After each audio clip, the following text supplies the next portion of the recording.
السلام علیکم. میرے پاس پاکستان کی قومی سیاست میں بھونچال لانے والی خبر ہے، بلکہ قومی سیاست میں الٹ پلٹ کر دینے والی خبر ہے میرے پاس. اور خبر یہ ہے کہ پی ڈی ایم نے فیصلہ کر لیا ہے، پی ڈی ایم میں اتفاق ہو گیا ہے کہ قومی اسمبلیوں اور صوبائی اسمبلیوں سے استعفیٰ دے کر عمران خان کی حکومت کو گھر بھیجا جائے اور سینٹ کے انتخابات روکے جائیں. پی ڈی ایم میں مشاورت تو پہلے سے چل رہی تھی. پی ڈی ایم کے اندر مختلف آپشنز پر غور تو پہلے ہی کیا جا رہا تھا عمران خان کی حکومت کو گھر بھیجنے کے لیے، مگر پیپلز پارٹی آپشنز کون سا پہلے استعمال کرنا ہے، کون سا بعد میں استعمال کرنا ہے، اس پر پیپلز پارٹی کے کچھ تحفظات تھے، کچھ اعتراضات تھے. مگر میاں محمد نواز شریف اور آصف زرداری کے درمیان کئی دنوں سے ہونے والی مشاورت میں یہ طے پا گیا ہے کہ 13 دسمبر کے جلسے کے بعد استعفوں کا آپشن ہی استعمال کرنا ہے. پیپلز پارٹی راضی ہو گئی ہے کہ وہ حکومت سندھ کی قربانی دے گی. پیپلز پارٹی مان گئی ہے کہ وہ قومی اسمبلی کے جو قومی اسمبلی پنجاب اور کے پی کے اسمبلی اور بلوچستان اسمبلی میں جو ان کے ارکان ہیں وہ استعفیٰ دیں گے، اور اس کے بعد تحریک کا آخری مرحلہ ہوگا جو حکومت کو گھر بھیجا جائے گا. بلکہ یہ سمجھا جا رہا ہے کہ استعفوں کے بعد یہ حکومت جو ہے وہ قائم نہیں رہ پائے گی. اس حکومت کے پاس اخلاقی مینڈیٹ جو ہے وہ باقی نہیں رہے گا. جب قومی اسمبلی سے تقریباً آدھے کے قریب ارکان چلے جائیں گے، پنجاب اسمبلی سے آدھے سے قریب ارکان چلے جائیں گے، حکومت سندھ اسمبلی رہے گی ہی نہیں. ظاہر سندھ اسمبلی میں میجورٹی ہے پیپلز پارٹی کی، وہاں سے میجورٹی چلی جائے گی اور حکومت وہاں سے ختم ہو جائے گی. اسی طرح بلوچستان اور کے پی کے اسمبلی سے اپوزیشن اگر باہر آ جائے گی تو پھر نہ سینٹ کے انتخابات ہو سکیں گے اور نہ یہ حکومت زیادہ دیر چل پائے گی. اب ہوا کیا ہے، کیونکہ جیسے میں نے پہلے بتایا نا کہ پیپلز پارٹی پر خدشات کا اظہار کیا جا رہا تھا. پیپلز پارٹی کے متعلق یہ کہا جا رہا تھا مسلسل کہ پیپلز پارٹی جو ہے نہیں آمادہ ہو رہی استعفا دینے پر. تو پیپلز پارٹی نے، آپ کو یاد ہوگا، جو اے پی سی تھی جس میں پی ڈی ایم بنا تھا، اور اس کے بعد پی ڈی ایم کے ہر اجلاس میں پی ڈی ایم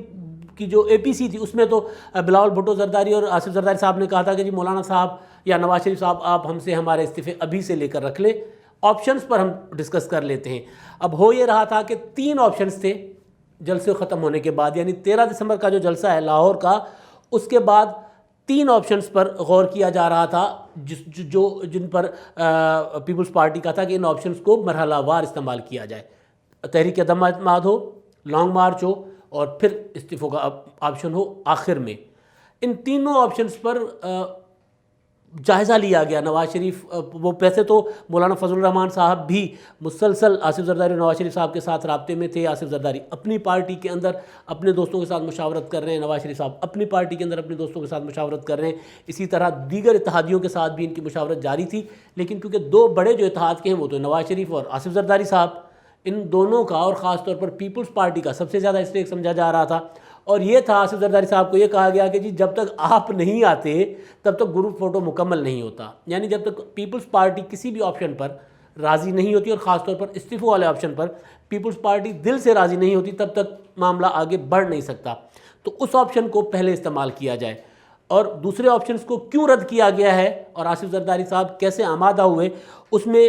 تحریک عدم اعتماد کا جو معاملہ تھا کہ جی پہلے پنجاب سے شروع کریں. اب یہ جو مشاورت ہے میں اس کی اندر کی باتیں آپ کو بتا رہا ہوں کہ مسلسل جو مشاورت چلتی رہی ہے. اور پہلے بھی میں نے بتا چکا ہوں، آج بھی میں آپ کو ایک اور بات بتا رہا ہوں کہ آصف زرداری اور نواز شریف صاحب ہاٹ لائن پر رابطے میں ہیں. پہلے تو یہ ہوتا تھا نا کہ آصف زرداری صاحب کے سیکریٹری کو نواز شریف صاحب نے فون کیا، جی میں نے بات کرنی ہے، وہ پھر آصف زرداری صاحب کو میسج کنوے کرتے تھے کہ جی میاں صاحب نے بات کرنی ہے. پھر زرداری صاحب جواب دیتے تھے اچھا جی 4 بجے یا 5 بجے میں فری ہوں گا تو مجھے کال کر لیں، میں انتظار کروں گا، یا پھر میں اتنے بجے کال کروں گا، آپ فری رکھیے گا اپنا فون یا اپنی مصروفیات میں سے وقت نکال لیجئے گا تو بات ہوگی. پہلے ہوتا تھا یہ. اب ایسا نہیں ہے. اب یہ ہے کافی عرصے سے کہ آصف زرداری اور نواز شریف صاحب جب ایک دوسرے سے بات کرنا چاہتے ہیں ان کے پاس ہاٹ لائن، وہ جو پرسنل نمبر ہوتا ہے نا کہ وہ سیکریٹری سے ہٹ کے جو نمبر ہے ان نمبروں پہ ایک دوسرے کو فون کر رہے ہیں، کیونکہ یہ سمجھ رہے ہیں کہ بھائی اب اس حکومت کو گھر بھیجنے کے علاوہ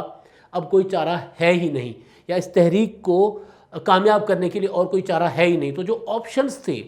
ان آپشنز پر ڈسکس کرنے کے لیے دونوں مسلسل ایک دوسرے کے ساتھ ہاٹ لائن پر رابطے میں تھے. اور اب جو آپشنز تھے، تحریک عدم اعتماد کا آپشن کیوں رد ہوا کہ پہلے یہ سوچا گیا کہ جی پہلے پنجاب میں تحریک عدم اعتماد لائی جائے. اب پنجاب میں جب تحریک عدم اعتماد لانے کے لیے بات ہو رہی تھی تو پرویز الہی صاحب کہتے تھے کہ وزیر اعلیٰ تو میں بنوں گا. اب یہ تھا کہ جی اگر بزدار صاحب کو ہٹا کے، یعنی عمران خان صاحب کے وسیم اکرم پلس کو ہٹا کے اسٹیبلشمنٹ کے کار خاص چودھری پرویز الہی کو لایا جائے، کیا فائدہ ہوگا؟ ظاہر چودھری پرویز الہی سب کو پتہ ہے کہ چودھری خاندان کن کے کہنے پہ اپنی پولیٹکس کرتا ہے، کن کے کہنے پہ بیٹھ جاتا ہے، کن کے کہنے پہ بیان دے دیتے ہیں۔ عمران خان کو تنگ کرنا ہوتا ہے تو کب انہوں نے بیان دینا ہے، کب نہیں دینا۔ تو بھائی چودھری خاندان کو یا پرویز الہی کو وزیر اعلیٰ بنا کر سانوں کن نفلانا ثواب۔ یہ تھا نواز شریف صاحب کا اور دونوں آصف زرداری کا اور یا پی ڈی ایم کا، کہ بھئی ان کو لایا بھی، مطلب اپنا وزیر اعلیٰ ہم بنا نہیں سکتے کیونکہ کیولی کی سپورٹ کے بغیر تو ہم پنجاب میں عدم اعتماد کامیاب نہیں ہو سکتی۔ فارورڈ بلاک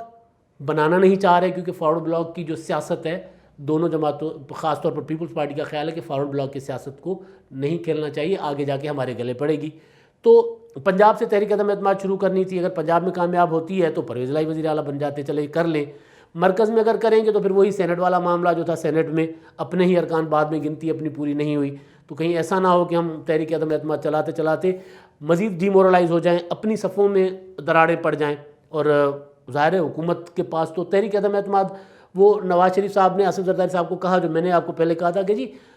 ساری ریاست کی یا اسٹیبلشمنٹ کی سپورٹ کے باوجود بی بی کے خلاف میں تحریک عدم اعتماد کامیاب نہیں کر سکا تھا، تو اب تو اسٹیبلشمنٹ عمران خان کے ساتھ کھڑی ہوئی ہے، تو اب ہم تحریک عدم اعتماد بھی کامیاب نہیں کرا سکتے۔ دوسرا تھا جی اسلام آباد کی طرف لانگ مارچ لے کے جایا جائے۔ لانگ مارچ لے جانے سے کیا حکومت گر جائے گی؟ یا اگر وہاں دھرنا بھی دیتے تھے، اگر دونوں جماعتیں دھرنے والی سیاست کے اپنے اصولی موقف سے ہٹ بھی جائیں تو دھرنا بھی دے دیں گے، تو عمران خان نے 126 دن دھرنا دیا تھا اسٹیبلشمنٹ کی سہولت کاری کے باوجود، میڈیا پر بال ٹو بال کمنٹری کے باوجود، یعنی عمران خان کے دھرنے میں خالی کرسیاں میڈیا نہیں دکھاتا تھا، اس کے باوجود حکومت تو نہیں گری۔ تو ہم کیسے گرائیں گے کہ ہمیں سہولت کاری بھی نہیں ہے، اسٹیبلشمنٹ بھی ہمارے ساتھ نہیں ہے، میڈیا بھی، وہ جو اسحاق ڈار کا انٹرویو کے ساتھ جو حشر ہوا ہے تو وہ بھی ان کے سامنے ہے کہ میڈیا کا بڑا حصہ بھی جو ہے وہ اپوزیشن کے دھرنے کو نیگیٹو چیزیں نکال کر دکھائے گا، تو ہم کتنی دیر دھرنا دے سکیں گے اور کتنی دیر سردی میں لوگوں کو بٹھا سکیں گے؟ تو آج اگر آپشن تھا ایک ہی، وہ تھا استعفوں کا، اور اس پر پیپلز پارٹی کا خیال تھا کہ یہ آخری میں استعمال کریں، اور مسلم لیگ نون نواز شریف صاحب کہہ رہے ہیں کہ جی اول آخر اب یہی آپشن ہے، کیونکہ اس کے بغیر باقی جو آپشنس ہیں وہ ٹائم ضائع ہوگا۔ جلسے ہم نے کر لیے، جلسوں میں ہم نے عوام کو موٹیویٹ کر لیا ہے، اب لوگ جو ہیں، اب یہ جماعتوں کے اندر جتنی بھی وہ مشاورت ہوئی ہے یا جتنی بھی ایک دوسرے کے ساتھ دلیلیں ہوئی ہیں، اس دلیلوں میں ایک دلیل یہ بھی تھی کہ اب عوام جو ہیں وہ یہ چاہتے ہیں کہ جی ہم جلسے کب تک کھیلیں گے؟ جلسوں میں عوام نکل آئے، کورونا کے ڈر کے باوجود نکل آئے۔ اچھا اب پارلیمنٹ سے نکلنے کا ٹائم آ رہا ہے تو جو اپوزیشن کی جماعتیں ہیں وہ کترا رہی ہیں۔ لیڈرشپ کی حد تک تو آپ نے قربانیاں بھی دے دیں، ہم نے، نواز شریف باہر بیٹھے، آصف زرداری جیل سے ہو کے آئے، آصف زرداری صاحب کی بہن جیل، جتنی بھی ٹاپ لیڈرشپ تھی اپوزیشن کی وہ ساری کی ساری جیلوں سے ہو کر آئی، انہوں نے قربانیاں دے دیں۔ اب وہ جو مینیجریل سٹاف کہا جاتا ہے پولیٹیکل پارٹیز کا یا پاور پالیٹکس میں، وہ ہوتا ہے ارکان اسمبلی جو حلقوں میں ہوتے ہیں، جو اپنی جماعتوں کی پولیٹکس اپنے حلقوں میں ان کی نمائندگی کر رہے ہوتے ہیں، ان کو مینیج کر رہے ہوتے ہیں۔ اب ہے ان کی قربانی کا ٹائم، تو جب وہ قربانی دیں گے، تب تک عوام جو ہیں وہ اس تحریک کو سنجیدہ نہیں لیں گے۔ ان کی قربانی کے بغیر، پارلیمنٹ سے، اسمبلیوں سے باہر آئے بغیر نہ حکومت کو گرایا جا سکتا ہے اور نہ ہی پھر عوام سنجیدہ لیں گے۔ عوام کب تک جلسے کھیلتے رہیں؟ لہٰذا یہ طے ہوا ہے، اس بات پر اتفاق ہوا ہے کہ جی استعفے دیے جائیں گے۔ اس کا اعلان ہوگا 13 دسمبر کے جلسے میں۔ 8 دسمبر کا جو سربراہی اجلاس ہے، اس اجلاس میں یہ ساری چیزیں رکھی جائیں گی جو میں نے ابھی آپ کے ساتھ ڈسکس کی ہیں، اس میں منظوری لی جائے گی اس فیصلے کی، جو بنیادی فیصلہ تو آصف زرداری، نواز شریف، مولانا فضل الرحمان صاحب کا ہے۔ ANP کو بھی اس پر اعتراض نہیں، کسی اور جماعت کو کسی کو بھی اعتراض نہیں ہے، تو بنیادی جن کا فیصلہ ہے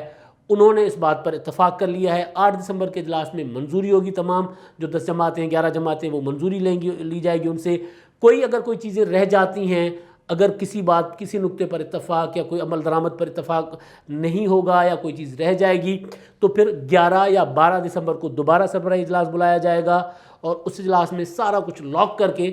میری خبر یہ ہے کہ 13 دسمبر کے جلسے میں یہ اعلان کیا جائے گا کہ اب ہم فلاں ڈیٹ کو ریزائن کرنے جا رہے ہیں، اور وہ تاریخ جنوری کے مڈ کی ہوگی، جو وہ بلاول بھٹو اور مریم نواز مسلسل کہتے آ رہے ہیں کہ، اور مولانا صاحب بھی کہہ رہے ہیں، نواز شریف صاحب بھی کہہ رہے ہیں کہ جی عمران خان کی حکومت جنوری کا مہینہ پورا نہیں دیکھے گی۔ تو ان کا جو ابھی تک کی جو تجویز ہے، جس پر اتفاق ہوا ہے کہ جنوری کے پہلے ہفتے یا مڈ جنوری تک اسمبلیوں سے استعفیٰ دیا جائے، باہر آ کر دوبارہ تحریک کو زور پکڑایا جائے، تاکہ نیشنلی اور انٹرنیشنلی اس حکومت کی کوئی وقت نہ رہے، اس حکومت کے پاس کوئی اتھارٹی نہ رہے کہ جب دنیا دیکھے گی کہ یار اپوزیشن ساری کی ساری اسمبلیوں سے باہر آ گئی ہے، ایک صوبے کی حکومت ختم ہو گئی ہے، تو پھر اس حکومت کے پاس کیا رہے گا؟ نہ حکومت ضمنی انتخابات کروا سکے گی اور نہ چل پائے گی، اور سینٹ کے انتخابات تو ویسے بھی ملتوی ہو جائیں گے ظاہر ہے، اور ٹارگٹ تو سینٹ کا انتخاب تھا، جو میں آپ کو بار بار بتا رہا ہوں کہ جب الیکٹرل کالج ٹوٹ جائے گا، جب ایک صوبے کی اسمبلی نہیں رہے گی، قومی اسمبلی میں آدھی جو 49% قومی اسمبلی کی جو وہ ہے سیٹیں وہ خالی ہو جائیں گی، بلوچستان کے پی کے سے بھی کافی ساری سیٹیں خالی ہو جائیں گی، بلوچستان کا بھی یہی اشر ہوگا، اور پنجاب میں بھی 49% جو ہے وہ ارکان نہیں رہیں گے، تو سینٹ کا انتخاب مارچ میں کیسے ممکن ہوگا؟ اور مارچ تک الیکشن بھی کیسے کروائے گی حکومت؟ تو یہ ہے کہ جی فروری کا مہینہ، فروری کے مڈ تک ابھی تک اتفاق ہے، ممکن ہے کہ اس کو جنوری کا مہینہ، جنوری کے مڈ تک اس پر اتفاق ہے، ممکن ہے کہ اس کو تھوڑا سا جو اجلاس ہوگا اس میں اگر کسی کی رائے آتی ہے، اس میں یہ بھی ایک رائے ہے کہ فروری میں ریزائن کیا جائے، تاکہ پھر الیکشن حکومت اگر ضمنی کروانے پر بضد بھی ہو تو وہ ضمنی الیکشن بھی ممکن نہ ہو اور سینٹ الیکشن آگے چلا جائے، اور اس کے بعد زور سے دھکا لگا کر حکومت کو گرایا جائے۔ تو یہ ہے بڑی خبر کہ آصف زرداری پیپلز پارٹی بھی اب استعفوں پر مان گئی ہے، مانی پہلے ہوئی تھی، لیکن اب جلسوں کے بعد جو آپشن ہوگا وہ استعفوں کا ہو، اس پر پیپلز پارٹی بھی آمادہ ہو گئی ہے۔ اگر ایسا ہوتا ہے، اس پر عمل درآمد ہو گیا، تو پاکستان کی سیاست میں الٹ پلٹ ہو جائے گی، بھونچال آ جائے گا، ایک طوفان ہوگا، اور تاریخ میں شاید پہلی بار ایسا ہوگا، بلکہ یقیناً پہلی بار ایسا ہوگا کہ ساری کی ساری اپوزیشن اسمبلیوں سے استعفے دے کر باہر آ جائے گی، اور اس کے بعد کیا عمران خان صاحب کے لیے حکومت کرنا ممکن ہوگا؟ ابھی تک جتنے بھی سیاسی تجزیہ کار ہیں یا جتنے بھی اپوزیشن کے رہنما ہیں، ان کا خیال ہے کہ نہیں۔ اب تک کے لیے اتنا ہی، اللہ حافظ۔